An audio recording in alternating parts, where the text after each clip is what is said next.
Takže dnešnú noc som strávil na chate Lajoška, ktorá je novo prerobená. Dá sa tam parádne vyspať za priateľnú cenu, môžete sa tam aj nájsť. Pokračujem. Momentálne je okolo 9 hodín a dnešný plán je sa vyspať pri jednej kaplnke v meste Smolník. V nových topánkoch sa mi kráča parádne. Sú oveľa pohodlnejšie než predchádzajúci model, ale v tom starom modeli sa mi možno chodilo aj zle skrz toho, že už mali čo to za sebou. Podrážky tiež už boli dosť vyčuchané a tenké. Tým pádom som nemal dosť gripu, pretože keď nemáte DZN a idete po kameňoch alebo po bláte, tak sa vám trošku tie topánky prešmikujú. Milan a Ríšo včera prespávali zhruba 19 km odo mňa, takže už nepredpokladám, že ich stretnem na SMPčke. Jedine, že by mali nejakú krízu, ale to neviem. Takže už sa nachádzam pri Golgote. Červená cesta pokračuje smerom nahor. Je tu prístrešok, kde sa dá prespať.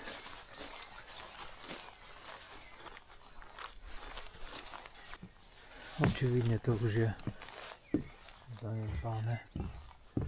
Už sa to asi nepoužíva.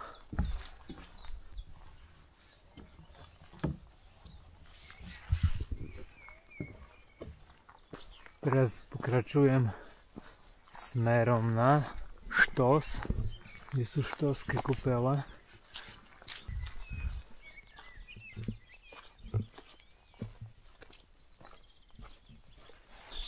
Tak nakoniec až toto tu je chata Erika.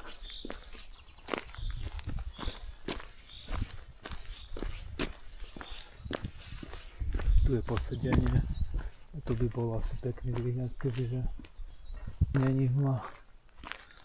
Tu by sa dalo núdzovo prespať.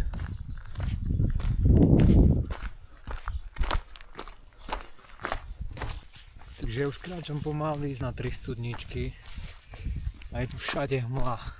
Neviem si predstaviť, jak niekedy ľudia chodili na turistiky bez GPS-ka. Muselo to byť oveľa náročnejšie na orientáciu, nakoľko dneska, keď sa niekde zle odbočíte alebo nie ste si istí, jednoducho sa pozriete do mobilu a vidíte podľa navigácií na mape, že kde ste, vidíte aj svoju polohu, kam sa pohybujete, vzdialenosť, ale osobne si neviem predstaviť túto cestu niekedy v roku 2005 alebo tak, keď ešte tie GPS-ka neboli rozšírené a ľudia mali obyčajné gombíkové telefóny. A väčšina ľudí, miestnych chatárov a obyvateľov miest, cez ktoré chodia SMPčku, tak hovoria, že predtým ani nevedeli o tej SMPčke, že sa to zrazu veľa SMPčkárov začalo chodiť v roku okolo 2020. Takže si myslím, že to bolo spopularizované hlavne YouTubeom, nakoľko mnohí turisti začali dávať svoje videá zo svojich ciest na YouTube. Iní to videli a možno predtým ani nepočuli o nejakej SMPčke a naraz videli nejakého typka, jak prechádza okolo celého Slovenska. Ja osobne som sa dozvedel, o SMPčke. Vždycky som bol typ človeka, ktorý rád chodí na turistiky. Nejaké obdobie som chodil aj na scouting, takže som mal rád prírodu a kempovanie. Ale do roku 2022 som viac menej chodieval iba na jednodňové turistiky do Tátier, kade táde, slovenský raj. A vždycky som nejak podvedome túžil ísť na niečo také. Nejak som to sledoval na YouTube, ľudí, ktorí chodia na také turistiky a najviac ma zaujal, neviem, či to bolo v roku 2019 alebo 2020, keď som pozeral YouTube kanál Tomáš Men sa to volá a on vlastne prechádzal Pacific Crest Trail, skratené PCT, a dosť ma to zaujímalo. Vtedy som sa stretol aj s názvom diaľková turistika. Tak samozrejme prvé čo som začal hľadať, či nie je niekde tu na okolí na Slovensku nejaká trasa diaľkovej turistiky. A nakoniec som sa dozvedel o SMPčke, že tu vedie vlastne nejaká medzinárodná trasa diaľková, ktorá sa volá E8. Tak to je vlastne môj príbeh, jak som sa dozvedel o SMPčke a moje pohnutky, čo ma viedli k tomu prejsť SMPčku. Zase pomedzi trávu, ktorá je mokrá, mi práve navolhili topánky. Keďže nie je dneska práve najteplejší deň, tak je to dosť nepríjemné. Si viem predstaviť, že keďže nie je hmla, tak je stadiaľ krásny výhľad. Ale počasiu nerozkážem.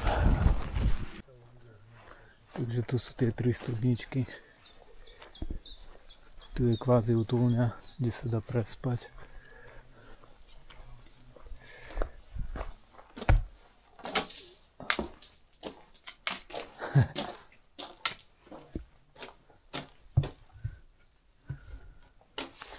Prichystané drevo.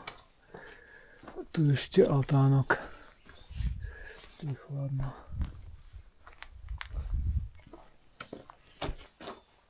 Takže už sa nachádzam na 3 studničkách, som najedený. Som si dal pašteku s chlebom a zobral som si aj 2 bifónky. Tu na vlastne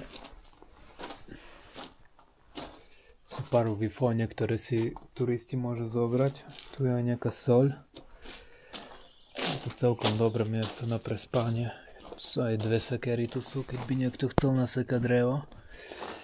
Nakoľko je dosť chladno a tráva je mokrá, topánky mám úplne mokré, tak si akurát zdávam nepremokavé ponožky. Keď sa zastavíte, tak vždycky je dobré sa vyzuť a vyťahnuť všetky kamienky a všetku špinu z topániek, ktorá vás tlačí. Vyčistiť si samozrejme aj ponožky, na ktorých je tá špina nalepená. Takže takto si vysuším teraz suterákom nohu, aby som si mohol dať nepremokavú ponožku. Takže nepremokavé ponožky, vyzerá to takto. Je to niečo na spôsob akoby Gore-Tex, ale nemyslím si, že je to Gore-Tex. Skúšal som aj naplniť vodou ponožku a drží to vodu vo vnútri. Takže nejakú odolnosť voči vode to má. Len nepočítajte, že vždycky za každých okolností budete mať suchú nohu vo vnútri. Ale aj keď vám namokne napríklad z vrchu, alebo možno aj pri potení vám vo vnútri na voľne, tak vždycky tá ponožka drží teplo. Je to keby, možno to je neopren, alebo možno tam je neoprenový materiál. Keď idete na diaľkovú turistiku, neoplatí sa vám kupovať Gore-Texové topánky, lebo tie aj tak vám nízka Gore-Texová obuv vám tak či tak premokne, buď z vrchu, alebo časom ten Gore-Tex aj tak premokne. Takže z toho dôvodu je lepšie si kúpiť obyčajnú trailovú obuv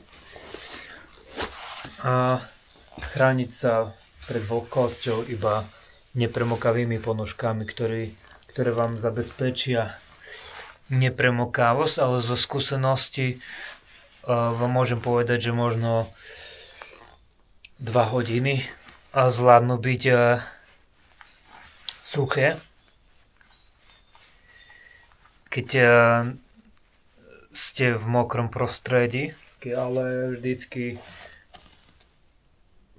to drží teplo, takže ste chránení pred chladom a mokrom.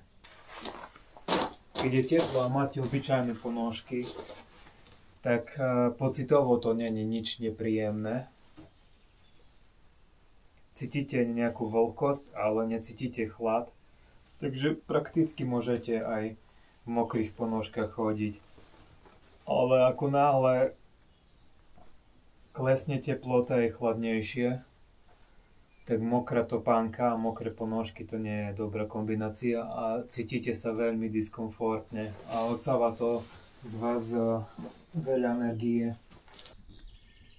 Náš TOS, to je 3 hodiny 25, je to týmto smerom. Keď som tu dorazil, tak som stretol ešte 2 turistov, ktorí šli tiež nejakú turistickú trasu. Na palici som zabudol. Ktorí šli turistickú trasu z juhu Slovenska na sever,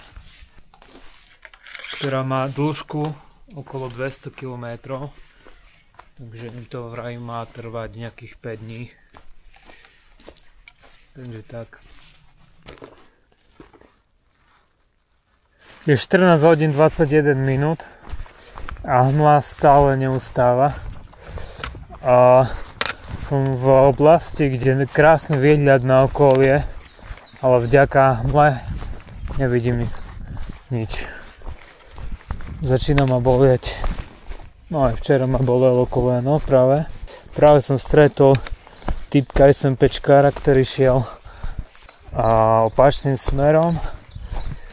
Vravel, že z tých, neviem už koľký to deň, z 22 dní, čo je na ceste, že 18 dní mu pršalo.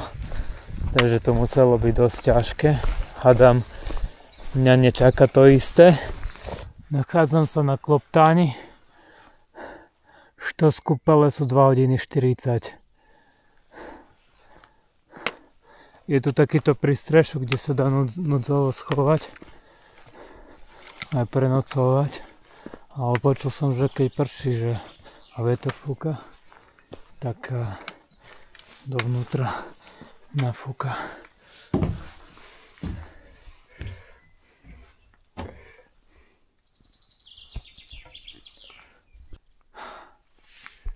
Je práve 16 hodín 3 minút a pri Zbojníckej skale je jedna taká skala a ja som sa tu šmykol. Rukou som spadol sem, tu mi zapadla noha, musel som si šnúrku rozviazať a koleno som si tresol sem. Hádam sa mi nič vážne nestalo. Fú, do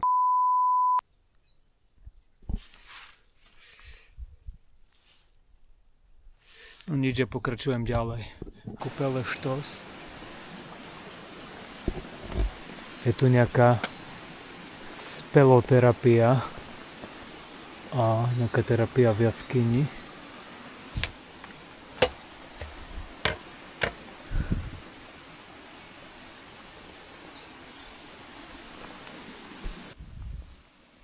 Takže moje video ukončím pri ubytovni Tatranka, kde na mňa počkali Milan a Ríšo, ktorí mali menšiu krízu, tak sa rozhodli prejsť menej kilometrov. Ubytovali sa a zatiaľ čo ja som dorazil ku štovským kúpelom, oni stihli ísť autobusom do najbližšieho mesta a tam nakúpiť. Potom čo som dorazil k ním na izbu, kde som strávil noc, tak som sa najedol, pozreli sme film a šli sme spať.